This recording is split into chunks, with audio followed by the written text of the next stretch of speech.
Welcome back, fragrance enthusiasts, to our scented journey through time. Today, we are embarking on a captivating exploration of vintage perfumes that continue to grace our senses even in the modern era. From the opulent elegance of the Roaring Twenties to the iconic scents of the 1970s, we are diving into the collection of fragrant treasures that have stood the test of time. Whether you're a connoisseur of classic scents, or simply curious about the aromas that captivated generations before us, this is the perfect place to indulge in a whiff of nostalgia and celebrate the heritage that lives on. So if you're ready to unlock the secret of fragrances that have enchanted people for decades, hit the subscribe button and join me as I uncover the vintage perfumes that you can still buy today. So the first perfume on the list is 4711. And this is a timeless German fragrance. It has graced the wrists of both men and women since the 18th century. Its enduring appeal goes beyond just its pleasant aroma. It holds a special place in the hearts of many people, and it has a lot of nostalgia behind it. And I really like that it's unisex as well. And this one was very popular back in the 50s and 60s. A lot of people had 4711 on their dressing table. Also, my grandmother wore this perfume, and she's German, so it's a really old perfume. It smells amazing, and it's very fresh smelling. And I love how it's still maintained its popularity. You can still buy it at drugstores today, and it's also very affordable. And can you believe it that it's 225 years old? So it's one of the world's oldest colognes. And next we have Florida Water, released in 1808, and this is another really old one. This kind of reminds me of the American version of 4711. And again, this is another unisex cologne, and this one was introduced in New York City by perfumer Robert L. Murray in 1808. Its basic composition included citrus extracts, clove, lavender, alcohol, herbal ingredients, and floral essences. While Murray and Landman's version of Florida Water is arguably the most widely used and distributed throughout the United States, spiritual cologne has a much older history with the indigenous and African communities worldwide. So yeah, a lot of people use this one for witchcraft, I read. It just definitely has a spiritual element to it. And again, this one is very refreshing. And during the 1880s and 1890s, the Murray and Landman Company marketed their spiritual cologne as the richest and most popular of all perfumes. And they take pride in adhering to the same original formula since its inception. And so I love that it's the same formula as it was way back. And honestly, this one is almost like a good air freshener. You could like spritz it on your bed sheets, like spritz it on your body when you get out of the shower. It's very versatile. So the 4711 and the Florida Water, in my opinion, are one of like the most refreshing colognes. And they're unisex, which I love. And the next one is another personal favorite of mine, and this is Guerlain Shalimar. And this one is from 1925. And Shalimar stands as the first amber-scented perfume in history. And Shalimar represents a legendary fragrance featuring prominent notes of bergamot, iris, and vanilla. And it has a powerful and slightly audacious allure, perpetually radiant, embodying a sensuality that caresses the skin, hinting at the forbidden. And this one honestly takes you back in time. It reminds me of if I went back to the 1920s and went to a speakeasy. You can almost smell the tobacco on it. You can smell like rum and alcohol. It's hard to explain, and I love how it adapts to your body's chemistry. It's a very unique perfume. It's one of my favorites, and I feel like this one too could be unisex because it has a slight masculinity to it, and I really love this one. And it was inspired by a passionate love affair between an emperor and an Indian princess. Shalimar, which translates to Temple of Love in Sanskrit, signifies the everlasting pledge of eternal love. And this one was a very rebellious when it came out because a lot of flappers wore Shalimar. In 1925, the Shalimar bottle, masterminded by Raymond Guerlain, claimed the top prize at the Paris Decorative Arts Exhibition. Its graceful design drew inspiration from the pools of the renowned Shalimar Gardens, while the fan-shaped stopper with its sapphire-like transparency pays homage to the garden's perpetually flowing waters. And I love the vintage design of the 1920s Shalimar bottle. It's very Art Deco and it screams 1920s to me. And movie stars that love Shalimar.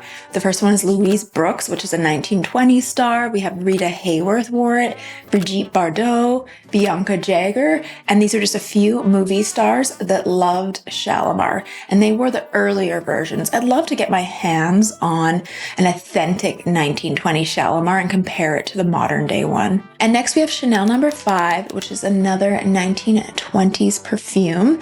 And this one is another personal favorite of mine just because it's so classic. And Chanel No. 5 came out in 1921. French fashion designer Gabrielle Coco Chanel introduced her inaugural perfume, Chanel No. 5. The fragrance itself was crafted by French-Russian chemist and perfumer Ernst Bew. The iconic bottle design has played a crucial role in shaping the product's identity. Notably, Coco Chanel herself became the initial ambassador for the fragrance, gracing an advertisement featured in Harper's Bazaar in 1937. And when it comes to movie stars that wore Chanel No. 5, there are quite a few.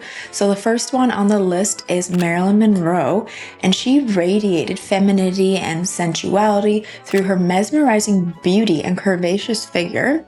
While she's primarily recognized as a symbol of allure, this actress, singer, and model triumphed over immense hardships to her life before ascending to become one of the most legendary and timeless figures of the 20th century. Much like a few drops of Chanel No. 5 she applied before sleep, Marilyn Monroe was an emblem, not just for her physical features, but for her enduring spirit. And I just love the idea that Marilyn Monroe wore Chanel No. 5. It makes me love it more. And again, I'd love to smell an original Chanel No. 5 perfume, or at least a vintage one. I'm pretty sure the formula is the same, but a part of me feels like it probably just doesn't smell the same as original. And next we have Ali McGraw. And since her breakthrough role in the iconic love story of the 1970s, Ali McGraw has remained an esteemed embodiment of the quintessential all-American girl in terms of both style and demeanor. Her affinity for fashion had its roots in earlier years when she worked behind the scenes at Harper's Bazaar, eventually transitioning a successful career in front of the camera. In an era when male actors dominated the film industry, McGraw carved out her own space and established herself as the only woman among 9 men on the list of top earning stars, and she was huge in the 1970s, and she stands as a lasting presence in popular culture, celebrated not only for her beauty and fashion sense, but also akin to the legendary Chanel No. 5 fragrance she famously represented in 1966. So she was a part of the ad campaigns as well. Next we have Lauren Hutton. And Lauren Hutton, the model and actress renowned for her distinctive gap-toothed smile and charming southern accent, stands as one of the earliest supermodels globally. Much like Chanel No. 5, when it emerged as a groundbreaking fragrance in the world of perfumery, in addition to forming strong bonds with renowned photographers such as Richard Avedon and Irving Penn, and leaving a lasting mark on the fashion industry since her 20s. Hutton continued to break new ground even at the age of 77, and she remains unapologetic about her age and her unique and unconventional beauty. And let me know which one of these movie stars is your favorite that wore Chanel No. 5. I love the 70s ones too.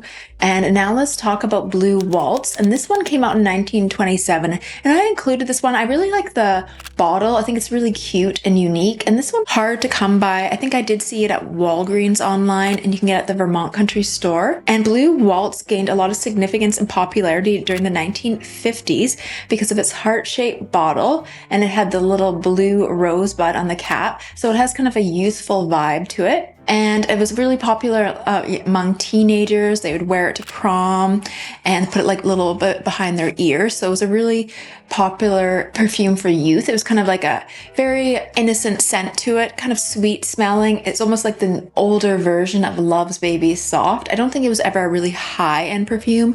Let me know in the comments below if you used to wear Blue Waltz when you were younger, if you know anything about it, or if you even have it. Next, we have Evening in Paris, and this is another perfume from the 20s. In 1928, Ernest Bew crafted the fragrance known as Evening in Paris for French perfume house Bourjois. So it's interesting that he also did Chanel No. 5, and Bourjois was founded in Paris in 1863 and initially focused on producing makeup and face powders and had been involved in the perfume industry since 1900. The original presentation of Evening in Paris featured a cobalt blue bottle designed by Jean Helou. However, the fragrance was discontinued in the 60s, only to be resurrected and reformulated by Chanel in the early 1990s. And I feel like, I don't know why, I'd really love to get my hands on the original one from the 20s. I do have some vintage ones, most likely from the 50s. I need to compare it to the new one because I just feel like the new one is not the same. Next we have Tabu by Dana, and this is a 1930s fragrance.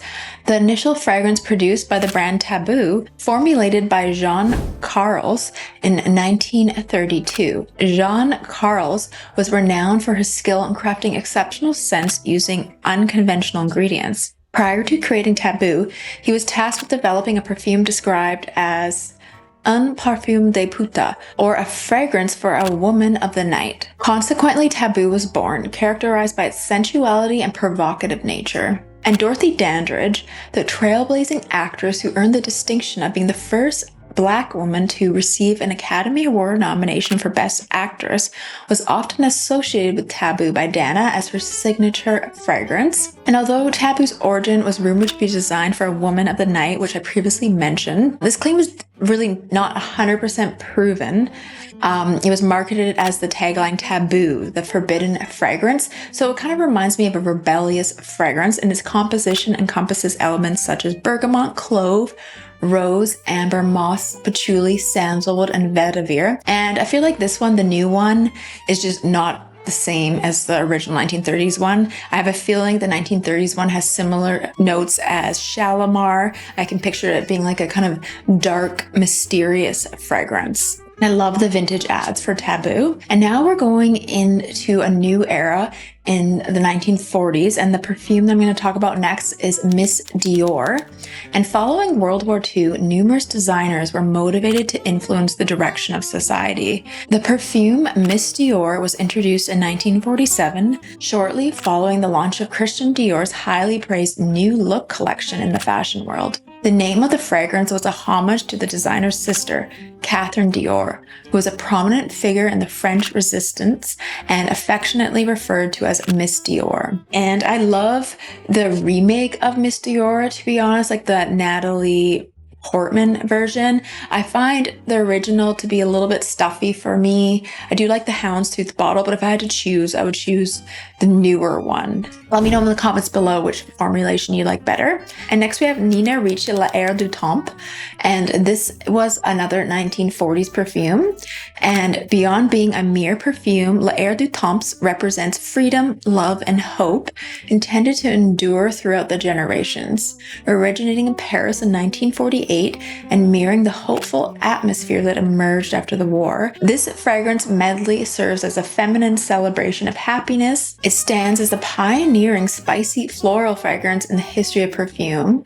And I love the bottle. It has the two doves gracefully perched on its stopper, and the bottle encapsulates a fresh sense of tranquility. The fragrance was formulated by the French perfumer Francis Fabron, working in a partnership with Robert, the son of Nina Ricci, who aimed to diversify the brand's operations by establishing an in-house perfume line. So it really came around the same time as the Miss Dior perfume, and it's kind of has a similar target audiences, like representing hope, freedom after the war, the new look. And when it comes to old Hollywood movie stars, as noted by her daughter Isabella Rossellini, the iconic star of Casablanca, Ingrid Bergman, exclusively embraced Nina Ricci's L'Air du Temps fragrance. And this one was again crafted to encapsulate and honor the optimism followed by the post-war era. And I love the fresh carnation and gardenia notes from it, as well as the jasmine and orris and sandalwood. I do find it to be very fresh and feminine. And again, the bottle is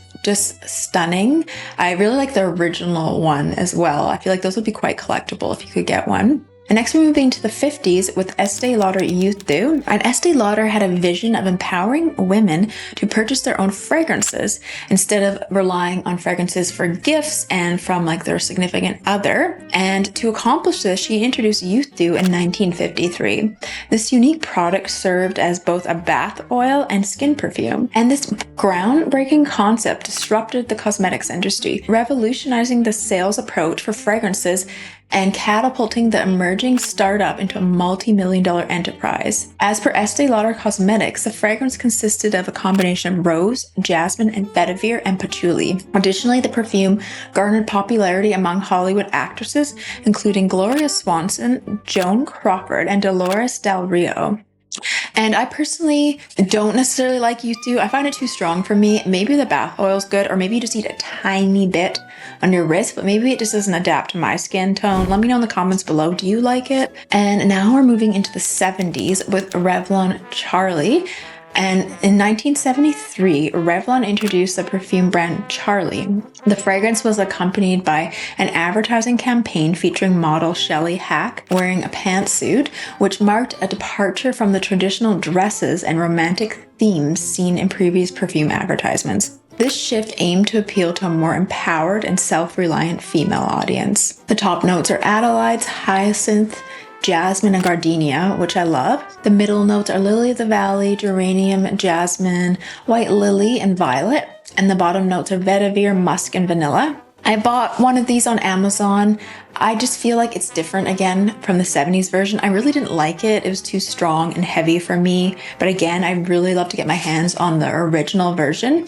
There's so many perfumes I could be covering in this video. So hopefully I can do some follow-up ones and we can talk about different decades. Let me know in the comments below. Do you have a vintage perfume that you love and wear every day? Is there a specific perfume that I didn't feature in this video that you'd like to hear about? And let me know which one is your favorite that I featured in this video. All right. Don't forget to check out some of my other vintage videos, and I'll see you guys again soon. Bye.